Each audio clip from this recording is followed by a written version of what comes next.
Finish ചെയ്തു guys, chicken finish ചെയ്തു. എങ്ങനെയുണ്ട്?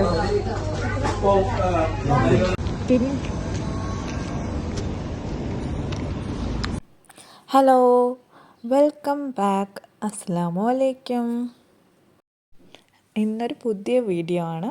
അത്താഴം തൊട്ട് ഇഫ്താർ വരെയുള്ള കാര്യങ്ങളൊക്കെ, ചെറിയ ചെറിയ കാര്യങ്ങളൊക്കെ ഇൻക്ലൂഡ് ആക്കിയിട്ടുള്ള ഒരു പുതിയ വ്ളോഗാണ്. നമുക്കിപ്പം വീഡിയോയിലോട്ട് പോകാം.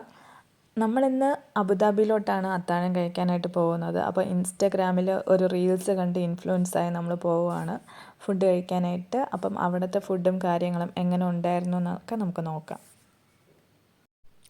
നമ്മൾ പോയിട്ടുണ്ടായിരുന്നത് അബുദാബിയിലെ കഞ്ഞിക്കടയിലാണ്. അപ്പോൾ നമ്മൾ അവിടെ പോയിട്ട് അവിടുത്തെ നല്ല ബെസ്റ്റായിട്ടുള്ള രണ്ട് ഡിഷസാണ് നമ്മൾ ഓർഡർ ആക്കിയിട്ടുണ്ടായിരുന്നത്. ഒന്ന് പത്തായച്ചോറ്, പിന്നെ ഉമ്മച്ചിച്ചോറ്. പത്തായച്ചോറ് എനിക്കും ഉമ്മച്ചിച്ചോറ് ഇക്കാക്കുമായിരുന്നു. പക്ഷേ നമ്മൾ രണ്ടാളും ഷെയർ ആക്കിയാണ് കഴിച്ചത്. രണ്ടും ആദ്യം കഴിക്കുമ്പോൾ നല്ല ടേസ്റ്റ് ഉണ്ടായിരുന്നു. അങ്ങനെ ഭയങ്കരമായ ടേസ്റ്റ് അങ്ങനെ പറയാനില്ല. ഓക്കെ ഫീൽ ഫിനിഷ് ചെയ്തു ഗൈസ്, ചിക്കൻ ഫിനിഷ് ചെയ്തു. എങ്ങനെയുണ്ട്? പിന്നെ നമ്മൾ അവിടെ നിന്ന് ട്രൈ ആക്കി നോക്കിയത് ഉപ്പിലിട്ടതായിരുന്നു. മാങ്ങ മാത്രമേ അവിടെ ഉണ്ടായിരുന്നുള്ളൂ, ബാക്കിയെല്ലാം കഴിഞ്ഞിട്ടുണ്ടായിരുന്നു. മാങ്ങ നല്ല പുളിപ്പായിരുന്നു, നല്ലോണം പുളിപ്പുണ്ടായിരുന്നു. അതും കഴിച്ച് നമ്മൾ അവിടെ നിന്ന് ഇറങ്ങിയിട്ടുണ്ടായിരുന്നു. പിന്നെ നമ്മൾ അവിടുത്തെ അടുത്തുള്ള ഒരു ഷോപ്പിംഗ് മോളിലൂടെ കയറിയിട്ടുണ്ടായിരുന്നു, സഫീർ മോളിൽ. അത് ചുമ്മാ ഒന്ന് ജസ്റ്റ് കയറിയതാണ്, കഴിച്ചതൊക്കെ ഒന്ന് ഇതാവട്ടെ എന്ന് കരുതി. പിന്നെ അടുത്തുള്ള സഫീർ മോളിലൂടെ നമ്മൾ കയറിയായിരുന്നു കുറച്ച് ഫ്രൂട്ട്സൊക്കെ വാങ്ങാനായിട്ട്. ഫ്രൂട്ട്സൊക്കെ കഴിഞ്ഞിട്ടുണ്ടായിരുന്നു, നോമ്പ് പകുതി ആയപ്പോഴേക്കും. ഫ്രൂട്ട്സൊക്കെ നോക്കാനായിട്ടാണ് കയറിയിട്ടുണ്ടായിരുന്നത്. അപ്പം ഷോപ്പൊക്കെ ഏകദേശം ക്ലോസ് ആക്കാറായിട്ടുള്ള ടൈമായിരുന്നു. 1 മണിയൊക്കെ കഴിഞ്ഞിട്ടുണ്ടായിരുന്നു.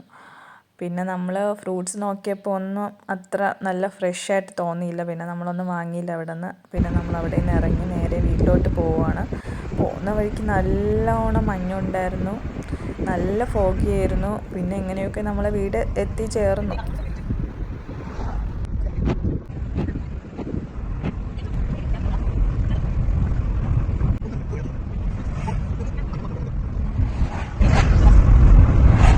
അങ്ങനെ നമ്മളെ വീടെത്തിയിട്ടുണ്ട്. ഇനി നെക്സ്റ്റ് നമ്മുടെ ഇഫ്താറിനുള്ള പ്രിപ്പറേഷൻ, ഒരു കുക്കിംഗ് ബിരിയാണി വീഡിയോ ആണ്. ഞാൻ ഇന്ന് ഇഫ്താറിന് വേണ്ടിയിട്ട് മട്ടൻ ബിരിയാണിയാണ് ഉണ്ടാക്കിയിട്ടുള്ളത്. അപ്പം അതിൻ്റെ പ്രിപ്പറേഷൻ എങ്ങനെയാണെന്ന് നമുക്ക് നോക്കാം. ഇത് എൻ്റെ ഒരു സ്റ്റൈൽ ഓഫ് പ്രിപ്പറേഷനാണ് മട്ടൻ ബിരിയാണി.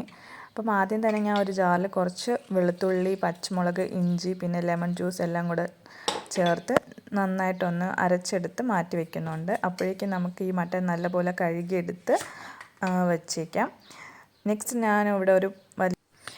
ഞാനിവിടെ ഒരു പാത്രം എടുത്തിട്ടുണ്ട്. അതിലേക്ക് മസാലയൊക്കെ റെഡി ചെയ്ത് വെക്കുകയാണ്, മട്ടനിൽ തേച്ച് പിടിപ്പിക്കാൻ വേണ്ടിയിട്ട്. ആദ്യം തന്നെ കുറച്ച് മല്ലിയില, പുതിനയില, പിന്നെ ഉപ്പ്, പെപ്പർ, മുളക് പൊടി, ഗരം മസാല, മഞ്ഞൾപ്പൊടി, പിന്നെ കുറച്ച് കേട്, പിന്നെ നേരത്തെ അരച്ച് വെച്ചില്ലേ അതിൽ നിന്ന് കുറച്ച് ജിഞ്ചർ ഗാർലിക് പേസ്റ്റും കൂടെ ചേർത്ത് നല്ലപോലെ കുഴച്ചെടുത്തിട്ട് മട്ടനിൽ തേച്ച് പിടിപ്പിച്ച് നല്ലപോലെ മസാലയൊക്കെ ചേർത്ത് വയ്ക്കുന്നുണ്ട്. അതിനുശേഷം ഞാൻ ഒരു പകുതി തക്കാളി കൂടെ ചേർത്ത് അതവിടെ മാറ്റി വയ്ക്കുന്നുണ്ട് റെസ്റ്റ് ചെയ്യാനായിട്ട്, നല്ലപോലെ മട്ടനിൽ പിടിക്കാൻ വേണ്ടിയിട്ട്. ആ സമയം കൊണ്ട് നമുക്ക് വേറെ കാര്യങ്ങളൊക്കെ റെഡി ചെയ്യാം. ആദ്യം തന്നെ ഞാനിവിടെ ഒരു പാത്രത്തിൽ കുറച്ച് നെയ്യും കുറച്ച് സൺഫ്ലവർ ഓയിലും കൂടെയാണ് എടുത്തിട്ടുള്ളത്. അതിൽ ആദ്യം ഞാൻ കേഷ്യൂസും കിസ്മിസും വറുത്ത് കോരി അത് മാറ്റി വെച്ച ശേഷം അതേ പാനിൽ തന്നെ ഞാൻ ഓണിയൻ കട്ടാക്കി എടുത്തത് അതും കൂടെ നല്ലപോലെ ബ്രൗൺ കളറിൽ വറുത്ത് കോരി മാറ്റി വയ്ക്കുന്നുണ്ട്. ഇന്നത്തെ എൻ്റെ മട്ടൻ ബിരിയാണിയിലത്തേക്ക് ഞാൻ ഉള്ളി വാട്ടിയെടുക്കുന്നില്ല, ഇങ്ങനെ മൊരിയിച്ചാണ് എടുക്കുന്നത്. അതപ്പം അവിടെ സെറ്റായിട്ടുണ്ട്. 2 പ്രാവശ്യമായിട്ട് ഞാൻ മൊരിയിച്ചെടുത്ത് വെച്ചിട്ടുണ്ട്. അപ്പം ബാക്കിയുള്ള കുറച്ച് ഓയിൽ എടുത്ത് മാറ്റിയിട്ട് കുറച്ച് ഓയിലിൽ ഞാൻ നേരത്തെ മിക്സിയിൽ അടിച്ചു വെച്ചിട്ടുള്ള ginger garlic green chilli paste ഞാൻ ഇതിലിട്ട് നല്ലപോലെ പച്ചമണം പോകുന്നവരെ വാട്ടിയെടുത്തതിന് ശേഷം തക്കാളി കൂടെ ഇട്ട് സെറ്റാക്കി വയ്ക്കുകയാണ്. നല്ലപോലെ വാട്ടിയെടുക്കണം. അപ്പോഴേക്കും ഞാനിവിടെ സാലഡ് റെഡിയാക്കുകയാണ്. സാലഡിൽ ഞാൻ എടുത്തിട്ടുള്ളത് പച്ചമുളക്, ഓണിയൻ, ക്യാരറ്റ് അതെല്ലാം കൂടെ കേർഡിൽ നല്ലപോലെ ഇതാക്കിയിട്ട് ഒരു ലെമൺ കൂടെ ഞാൻ സ്ക്യൂസ് ചെയ്യുന്നുണ്ട്. പിന്നെ സാൾട്ട് കൂടെ ഇട്ട് കൊടുക്കുക. പിന്നെ കുറച്ച് പോംഗ്രനേറ്റ്, കുറച്ച് കളർഫുൾ ആയിക്കോട്ടെ എന്ന് കരുതി അതുകൂടെ ഇട്ട് കൊടുക്കുന്നുണ്ട്. അപ്പം കടിക്കാൻ കിട്ടുമ്പോൾ നല്ല രസമാണ്. നെക്സ്റ്റ് ഞാനിവിടെ കുക്കറിൽ നേരത്തെ മസാലയൊക്കെ തേച്ച് പിടിപ്പിച്ച മട്ടൻ ഇതിലേക്കിട്ട് വേവിക്കാനായിട്ട് വയ്ക്കാൻ പോവുകയാണ്. ആ മസാലയിൽ തന്നെ കുറച്ച് വെള്ളം കൂടെ ചേർത്ത് അതുകൂടെ ആഡാക്കി കൊടുത്ത് നമുക്ക് കുക്കറിൽ ഒരു മട്ടൺ വേകുന്ന വരെയുള്ള വിസിലിനായിട്ട് വെയിറ്റ് ചെയ്യാം. അപ്പം അതവിടെ സെറ്റ് ചെയ്ത് വെച്ചിട്ടുണ്ട്.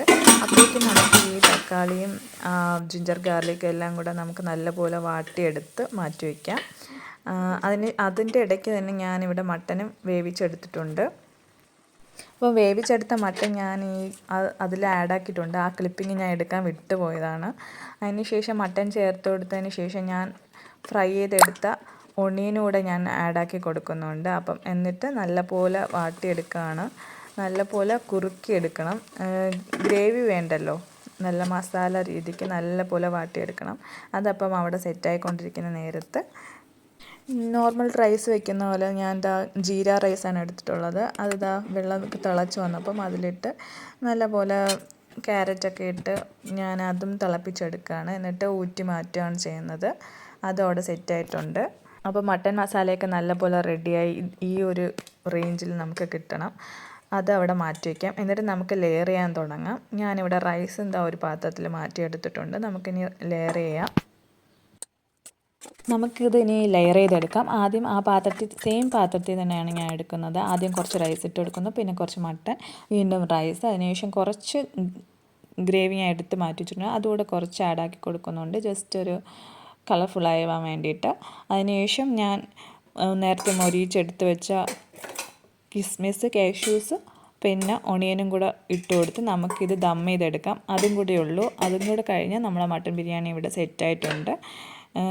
ഞാനിവിടെ ദം ചെയ്തെടുക്കുന്നത് നമ്മുടെ വീട്ടിൽ പഴയ ദോശക്കല്ല് കാണത്തില്ലേ, അതെടുത്ത് 10 മിനിറ്റ് ചൂടാക്കാനായിട്ട് വയ്ക്കുക. അതിന് ശേഷം ഇത് അടച്ചു വെച്ച് ഈ കാണിക്കുന്ന പോലെ നമുക്ക് ചെയ്യണം. ഇത് എയറൊന്നും പോകാത്ത വിധത്തിലായിരിക്കും നമുക്ക് ചെയ്യാനായിട്ട്. ഈ പാത്രത്തിൻ്റെ അടപ്പിലൊരു ഹോളുണ്ട്, അതുകൂടെ ഒന്ന് ക്ലോസ് ആക്കി വയ്ക്കുക. ഇത് കാണിക്കുന്ന പോലെ നല്ലപോലെ അടച്ചു വെച്ച് നമുക്ക് 10 മിനിറ്റ് ദം ചെയ്തെടുക്കാം. അപ്പോഴേക്കും നമ്മൾ മട്ടൻ ബിരിയാണി ഇവിടെ റെഡി ആയിട്ടുണ്ട്. നല്ല ടേസ്റ്റാണ്. നിങ്ങളൊന്ന് ട്രൈ ആക്കി നോക്കിയിട്ട് പറയുക. എയർ ഒട്ടും പുറത്ത് പോകരുത്. ഞാനിവിടെ ആ ചെറിയൊരു ഹോളിൽ ഗ്രാമ്പ് എടുത്ത് സെറ്റാക്കിയിട്ടുണ്ട്. ഇനി നമുക്ക് പ്ലേറ്റ് ചെയ്യാം. ഏകദേശം ബാങ്ക് വിളിക്കാൻ നേരമായിട്ടുണ്ട്. അപ്പോൾ ഞാൻ എല്ലാം ഇവിടെ സെറ്റാക്കി വെച്ചിട്ടുണ്ട്. ഡേറ്റ്സ്, ജ്യൂസ്, പിന്നെ മട്ടൻ ബിരിയാണി എല്ലാം റെഡി ചെയ്ത് വെച്ചിട്ടുണ്ട്. ഇനി നമുക്കിനി ബാങ്കൊക്കെ വിളിച്ചതിന് ശേഷം നോമ്പൊക്കെ തുറന്നിട്ട് നമുക്ക് ടേസ്റ്റ് ചെയ്ത് നോക്കാം. എങ്ങനെ ഉണ്ടെന്ന് നമുക്ക് ചോദിച്ചു നോക്കാം ഇക്കാരടുത്ത്. ഇക്കാർക്ക് ഏറ്റവും ഇഷ്ടമുള്ളത് മട്ടനാണ്. അപ്പോൾ എന്തായാലും ഇത് തീർച്ചയായിട്ടും ഇഷ്ടമാവും. അപ്പം എന്ത് പറയുന്നത് നമുക്ക് നോക്കാം ലാസ്റ്റ്. അപ്പം ഞാനെന്താ കഴിക്കാനായിട്ട് എടുക്കുന്നുണ്ട്. നല്ല മസാലയൊക്കെ ഇതായിട്ടുണ്ട്. അപ്പോൾ ഇന്നത്തെ വീഡിയോ ഇത്രയേ ഉള്ളൂ. നിങ്ങൾക്ക് ഇഷ്ടമായാൽ വീഡിയോ ഷെയർ ചെയ്യാനും സബ്സ്ക്രൈബ് ചെയ്യാനും ലൈക്ക് ചെയ്യാനും മറക്കല്ല. അപ്പോൾ thank you for watching. Next ഒരു വീഡിയോയിൽ കാണാം. Bye bye.